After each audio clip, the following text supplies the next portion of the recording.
Okay, so good day guys and welcome to another video. Today we're going to talk about the Dual Sword Raider.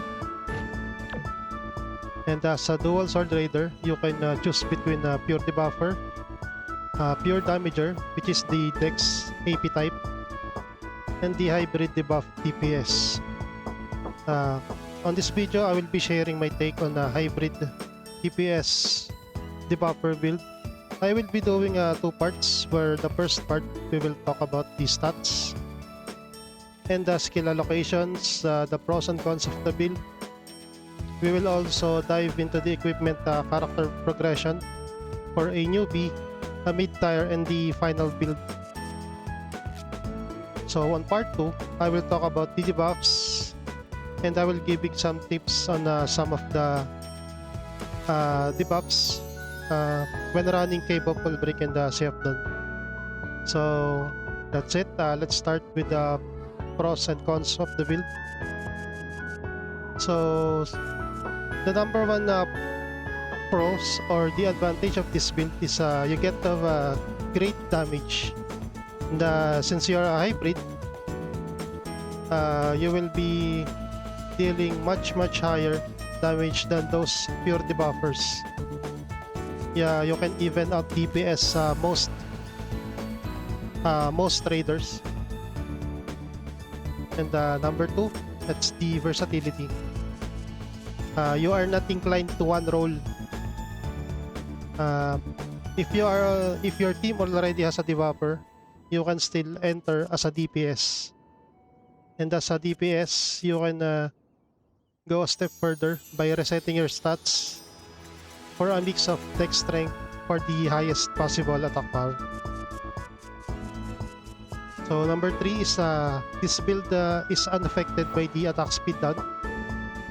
This is another reason why skill users get an edge on DPS on Cave of Ulbrich. An attack speed based character will get his DPS significantly lower than if the tank doesn't successfully interrupt the boss skills, or if the cleric is too busy to DPS to purify. Well, number 4, this build is not fully buff reliant. Like the attack speed buffs, the critical potions. So if you die on the boss, you can just resu and instantly attack the boss. And next is this build has a viable impact with just the entry build. I will be discussing the entry level items or the starting items that will make you dungeon worthy in the later part of the build. Next is you will have a better survivability on farming kings because of Bloody Assault, which is basically life leech and multiple debuffs. Okay, so that's all, and let's go to the disadvantage or the cons of this build. Well, the ultimate cons, or the reason why people don't like this build, is there are too many skills to press. You need to press all their skills to maximize this build. We all know that this server is from North America, so if you are from the east and if you have like 300 plus ping, you won't like pressing your skills, and this build will not be enjoyable. And the next one is this build has lower buff or debuff.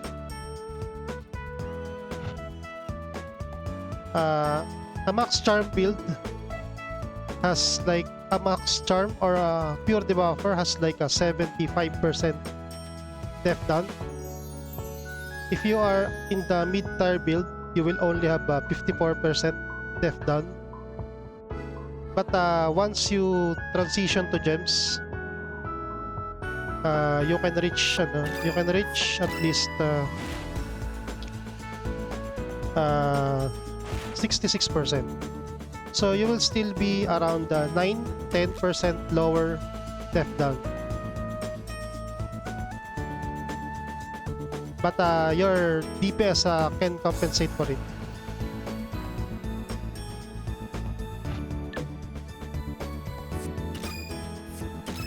Okay. Now we will now jump on the stats.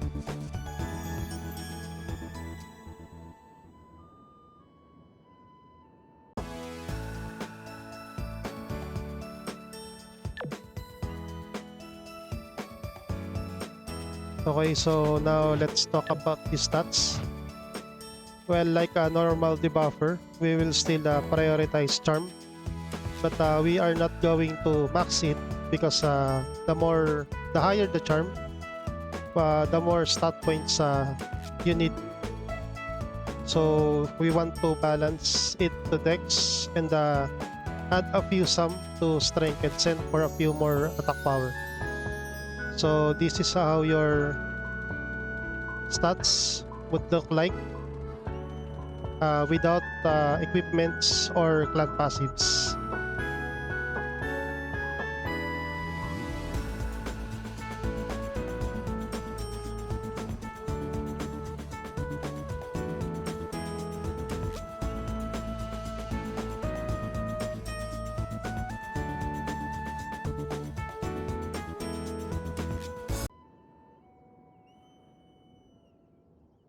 Okay, so now let's talk about the skill allocations.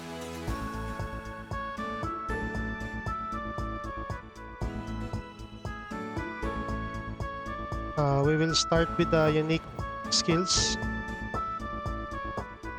As you can see, I took the PBM Mystic Knife and the Bloody Assault. The PBM version adds damage over time.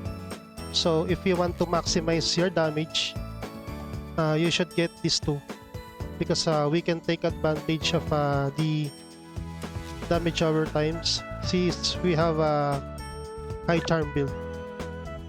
And then get Fury for 5% attack power, and the PBM Sucker Punch, which is very much needed when doing CF gun rush runs.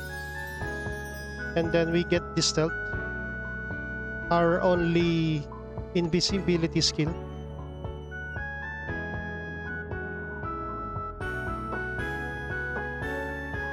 Now on common tab, take all the buffs, the passives except the attack speed, and then you will max the mana profit and the mana fountain. This will solve all your mana issues. And as long as you have an average DPS team, you won't be spending any mana potions.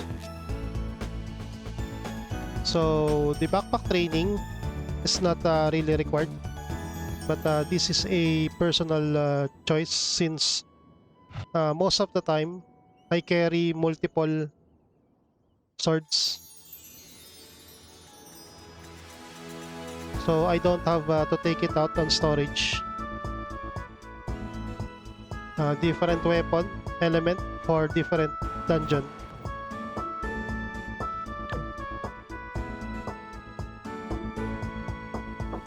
So on the Hawker tab, we will get obviously we will get the weekend, the death down. Then we will take the attack power, skill power, pierce death, then all the attack skills. And then we will get 5 stealth, which is the requirement for the unique stealth. So on Raider tab, we will just get the next tier passives, including a piercing blow, but we will not get shattering blows because this only works in a PvP. We will get mental storm for accuracy down. Then we will get all the available single attack skills for the dual sword.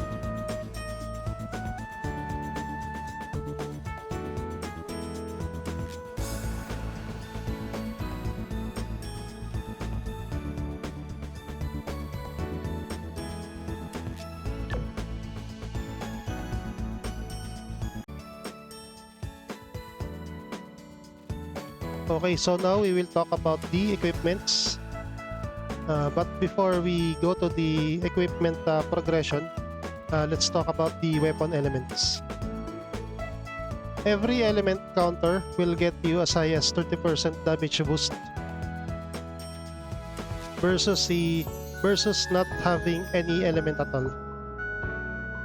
So for maximum damage boost, you should prepare 3 weapons with 3 different elements, namely sorcery or wind, ghost, then fire. So for Cave of Ulbrich, Anansi Recluse, Arachne Recluse, and Ulbrich are all poison element, so we counter it with wind. Sorcery also provides the same boost as wind, but it is more expensive. So for starters, if you can find a cheap sorcery, just settle with wind. But if you can find a sorcery scroll, a cheap sorcery scroll, you can just go straight to sorcery. For Sea of Dawn, the fragments are neutral, so you can use the sorcery for damage boost against neutral elements. Or if you don't have sorcery yet and you have ghost, ghost also provides the damage boost to neutral elements. So for fragments, either sorcery or ghost. And then once you are in the boss room, you should switch to fire because the boss is ghost, and fire will get you damage boost.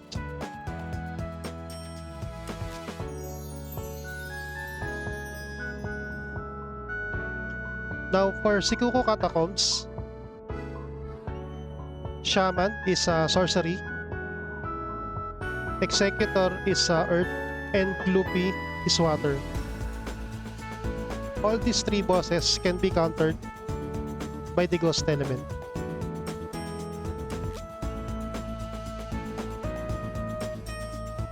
So for Sikuku, just this weapon. And then last, for the Halls of Oblivion, the Rift Guardian, the Rift Keeper, the first and second boss, and together with the Mami Queen, are all sorcery element. So you can use ghost. But however, the Mami King is holy, and the damage boost on him, the element that can counter him is either poison or earth. So I would just use sorcery instead, so that I won't have any damage reduction. Well, I never go to Halls of Oblivion, so I personally would not make another weapon just for the Mami King.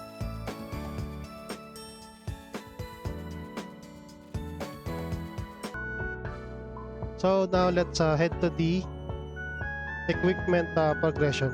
If you already have resources, you can just ignore the starter build and the mid-tier build and just go straight building the end game. So for the newbie or starter build, we will stack Fierce Death because this will greatly improve our skills based damage. We will be using a 3-piece Wild Spinosaur and 1 Vicious Spinosaur gloves.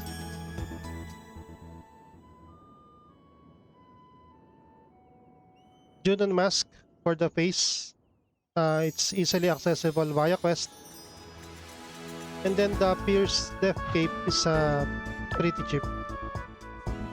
So for the accessory, your starting accessory, you can just go around Junon and find a cheap Luna or Spider set with charm or semi-max charm. You can just use those until you can afford the magma set. If you are a complete newbie, this set is enough, and you will have a good impact on the party. So just spam the capable brick or SOD until you can transition to the mid-tier build.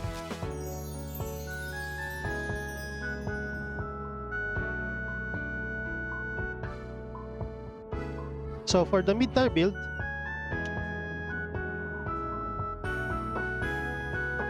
I would also call this the farming build,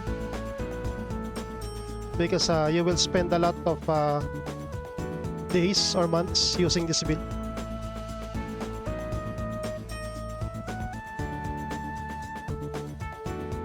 So aside from the weapon element that I previously talked about, we will use enhanced gem to maximize both your base skills and your damage over time, because the skill damage gem only boosts your base skill damage, the skill power, but it does not boost damage over time.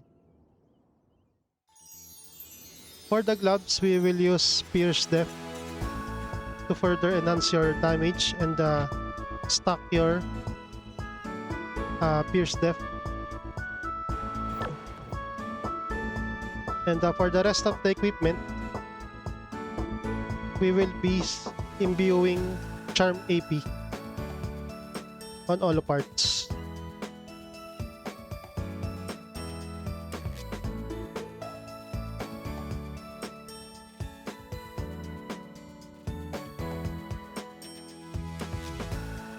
So based on the information that has been going around, Ulveric and Judge has 820 evasion. So even without con,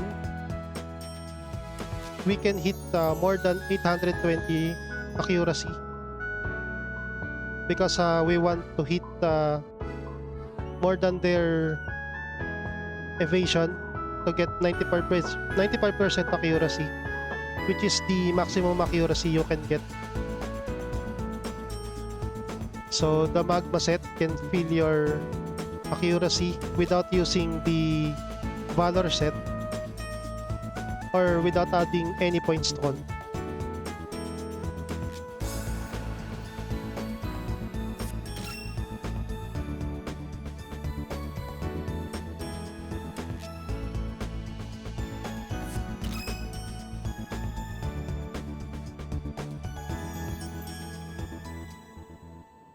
I initially use Charm AP, Charm AP Junon Mask, because even though this one is expensive, it is easier to find the unique Charm AP on the market. So if you were able to find the Charm AP event, you can just imbue your Junon Mask and then sell it.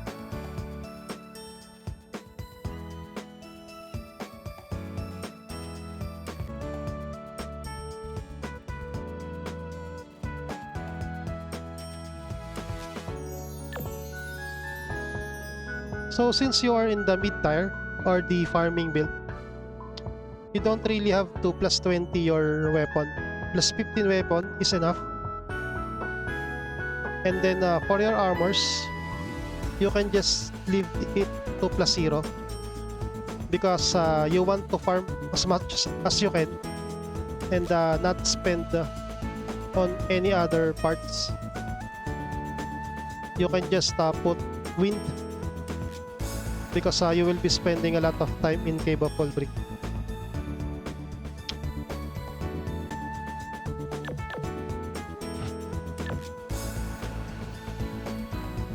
So now let's talk about the endgame build. The endgame equipments are just roughly the same, but you will just transition to gems. So these gems are a bit pricey. So as I said before, you will stay on your farming build 4 months.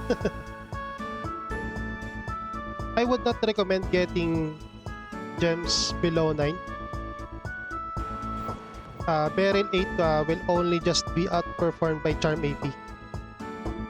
So the target is Beryl 9s. And the first Beryl 9 you purchased should be used on Hirias. So you will be able to get a huge boost on Charm without sacrificing too much attack. So with just transitioning to Hirias from 54% def down, you will upgrade to 59.9%, almost 60% def down.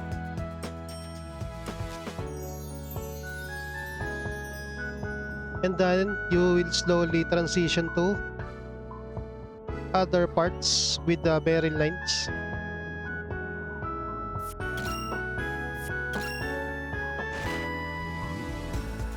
Now you have a 65.2. Then together with the hard frame classes, you will have a 66.65% def down on the endgame build.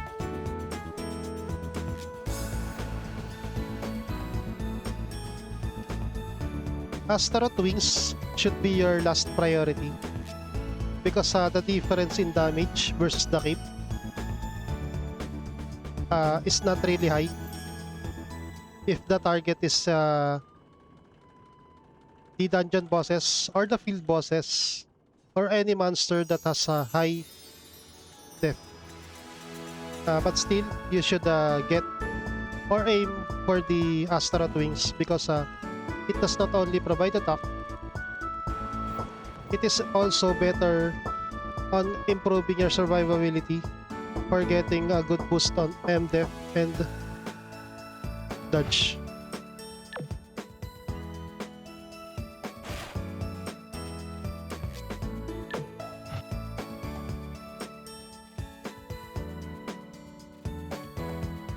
So now that you're on your endgame build, you would want to upgrade your weapons to plus 20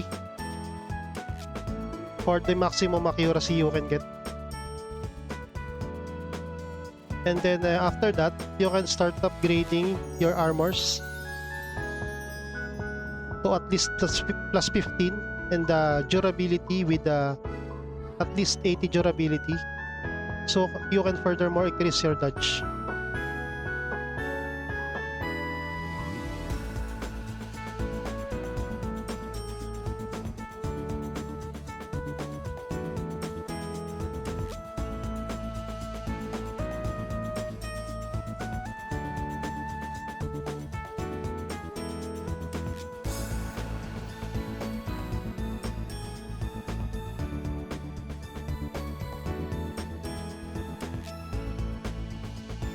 Okay, so yeah, for the endgame build, this is what your stats would look like. With max clan passives,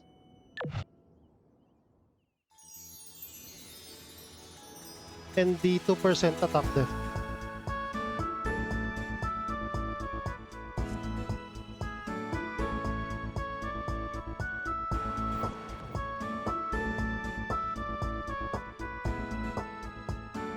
Now, if you want to transition to 4 pieces of Beryl 10, you will definitely exceed these stats. But remember that those gems are very expensive, and that additional charm would only buff your def down by 3.5%. So in terms of cost to performance ratio, I would just settle for B9.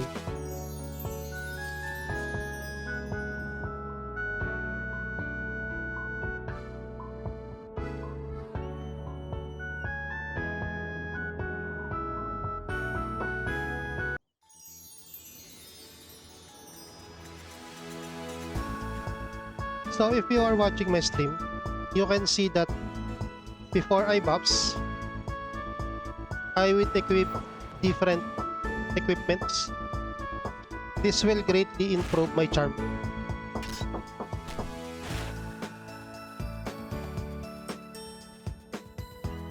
But although it raises by another 200 charm, it actually only adds about 0.75 on buffs. So from 9.5, it will become 8.7. Well, you can ignore this since it will only add a small amount, but it does push your group's potential. So if you already are settled with your equips, you can try maxing your charm for better buffs.